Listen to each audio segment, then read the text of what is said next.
बहुत समय पहले महाविदेह क्षेत्र में गंध समृद्ध नाम का एक सुंदर शहर था। वहां ऊंचे ऊंचे पर्वत, साफ हवा और चमकते महल थे। उसी शहर के राजा शतबल के घर एक प्यारा बेटा जन्मा, जिसका नाम था महाबल कुमार। उनकी मां का नाम था चंद्रकांता। महाबल बचपन से ही बहुत तेज, सुंदर और हर कला में आगे थे। जब वे बड़े हुए तो उनकी शादी विनयवती नाम की अच्छी, समझदार और नम्र राजकुमारी से हुई। युवा महाबल अत्यंत सुंदर और आकर्षक थे। राजसी आभा कुछ ऐसी कि हर नजर स्वतः उनकी ओर खिंच जाती। दरबार में उनका आगमन मानो कोमल प्रकाश की लहर बनकर फैल जाता। एक शांत सुबह राजा शतबल महल की खिड़की के पास गहरे विचार में बैठे थे। उन्हें अचानक जीवन का असली अर्थ समझ आने लगा। मानव जीवन अनमोल है, देवों का सुख भी स्थायी नहीं। रिश्ते और राजवैभव क्षणिक हैं और सच्चा सहारा धर्म ही है। इन विचारों ने उनके भीतर वैराग्य जगा दिया। उसी क्षण उन्होंने निर्णय लिया, राज्य अपने पुत्र महाबल को सौंप देंगे। उन्होंने महाबल को बुलाकर कहा, बेटा, अब राज्य तुम संभालो, मेरा समय साधना का है। और वे दीक्षा लेकर साधु बन गए। अब राजा बने युवा महाबल के साथ दरबार में 2 मंत्री थे, स्वयं बुद्ध, समझदार और धर्मपरायण, और संभिन्न स्रोत, भ्रमित और गलत मान्यताओं वाला। अब राजा महाबल अपने राजा जीवन के सुखों में पूरी तरह डूबे हुए थे। उन्हें परलोक या भविष्य की चिंता नहीं थी, बस आनंद और मौज में दिन बीतते थे। लेकिन उनका मंत्री स्वयं बुद्ध बहुत चिंतित रहता था। वह सोचता था, यदि राजा ऐसे ही भोगों में लगे रहे और मैंने उन्हें नहीं संभाला तो मेरा मंत्री का कर्तव्य अधूरा रह जाएगा। एक दिन दरबार में नृत्य गान हो रहा था। सभी खुश थे, लेकिन स्वयं बुद्ध मंत्री देर से पहुंचे। इससे माहौल गड़बड़ा गया और दूसरे मंत्री संभिन्न स्रोत ने उन पर ताना मारा। संभिन्न स्रोत बोला, जो खुद को बड़ा समझता है वह दूसरों का इंतजार नहीं करता। वह जानबूझकर देर से आता है ताकि अपनी अहमियत दिखा सके। राजा ने पूछा, हां स्वयं बुद्ध, आज तुम देर से क्यों आए? स्वयं बुद्ध शांत स्वर में बोले, राजन, ये नृत्य गीत अभी सुंदर लगते हैं, लेकिन सच में ये सब अस्थायी हैं। जब कोई मरता है तो रोने वाले गीत ही सुनाई देते हैं। नृत्य भी यमराज जैसा लगता है। सारे आभूषण भी बाद में बोझ लगते हैं। इसीलिए केवल आनंद में डूबकर जीवन का असली उद्देश्य नहीं भूलना चाहिए। इस पर संभिन्न स्रोत ने मजाक उड़ाते हुए कहा, स्वयं बुद्ध जी, आप राजा के सुख तो खाते हो, पर राजा को ही सुख से रोक रहे हो। इस लोक के अच्छे सुख छोड़कर परलोक के बारे में सोचना ऐसा है जैसे हाथ में रखा मीठा लड्डू छोड़कर कोहनी पर लगे लड्डू को चाटने की कोशिश करना, और शरीर से अलग कोई आत्मा होती ही नहीं। स्वयं बुद्ध ने बहुत नम्रता से कहा, राजन, आपके जीवन में विवेक का थमाव नहीं है, और यदि आपके आसपास ऐसे लोग रहें जो आपको भोग विलास की ओर और तेज बढ़ाए, तो अंत में जीवन भारी विपत्ति में पड़ सकता है।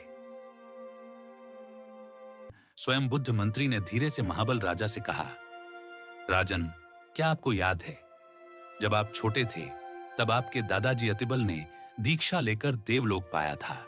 उन्होंने हमें दर्शन देकर कहा था, संयम, तप और ब्रह्मचर्य के प्रभाव से मैं लांतक देवलोक का इंद्र बना हूं। ये सुनते ही महाबल राजा चौंक उठे। पुरानी यादें झट से सामने आ गईं। परंतु राजा बोले, मैं धर्म के खिलाफ नहीं हूं, लेकिन जैसे बहुत समय बाद आया हुआ दोस्त हो तो उसका सम्मान किया जाता है ना, वैसे ही ये जो जवानी आई है, ये भी एक मेहमान है। इसका भी अच्छे कामों से स्वागत करना चाहिए। अभी ये उपदेश सुनने का समय नहीं है। महाबल महाराज भोग विलास में डूबे हुए थे। मेला, नाच गाना, मजा, बस यही दुनिया थी उनकी। एक दिन उनके मंत्री स्वयं बुद्ध ने गंभीर स्वर में कहा, राजन, क्या आपको अपने पूर्वज कुरुचंद्र महाराज की दुख भरी कहानी पता है? फिर मंत्री स्वयं बुद्ध ने धीमे धीमे बताया, कुरुचंद्र महाराज गलत मित्रों के पीछे चल पड़े। उन लोगों ने इतना बहकाया कि महाराज धर्म से दूर हो गए। पुण्य खत्म हुआ और अंत समय में महाराज की हालत भयानक हो गई। चंदन से घृणा, गंदगी से प्रेम, फूलों की नरम सेज खराब, कांटों की खाट अच्छी। ये सब पाप का फल था।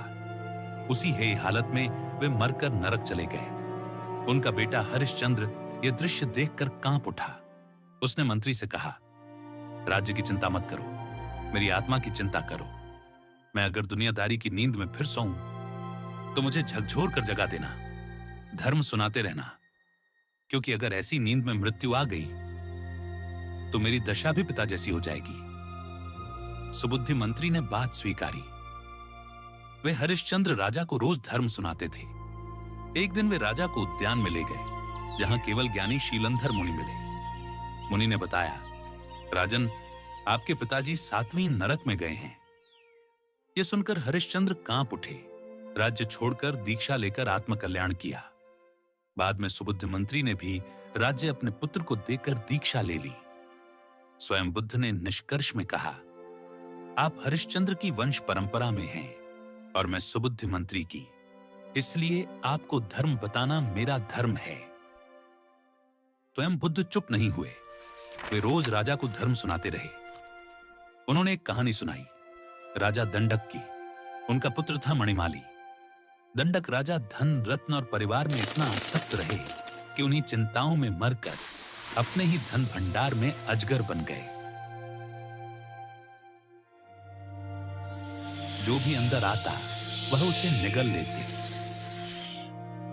एक दिन संयोग से मणिमाली वहीं उस पुरानी निधि गुफा के पास पहुंचा। जैसे ही अजगर ने मणिमाली को देखा, उसके भीतर पूर्व जन्म का प्रेम जाग उठा।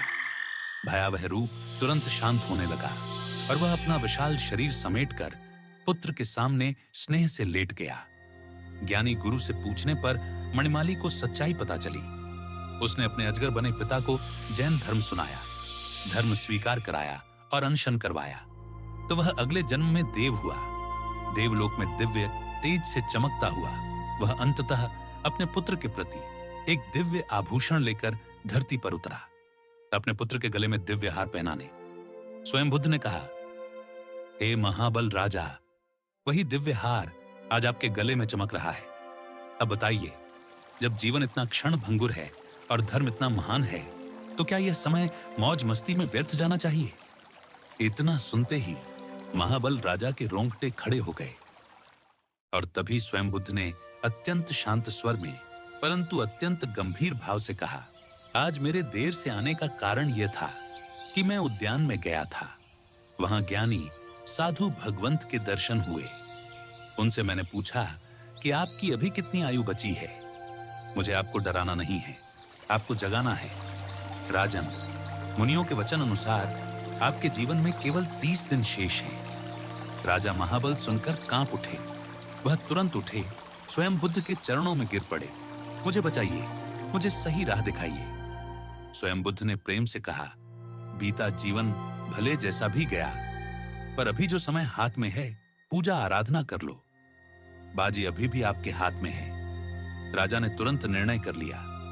उन्होंने राज्य अपने पुत्र को सौंप दिया, एकांतवास ले लिया और अंतिम दिनों को धर्म, ध्यान और आराधना में लगा दिया। स्वयं बुद्ध उनके साथ निर्णायक बनकर हर पल उनका मार्गदर्शन करते रहे। महाबल राजा ने लगातार साधना की और अंत में 22 दिन का अनशन किया। शुद्ध मन, शांत भाव और समाधि से वे देह छोड़कर ईशान देवलोक में श्री प्रभ विमान के ललितांग देव बने।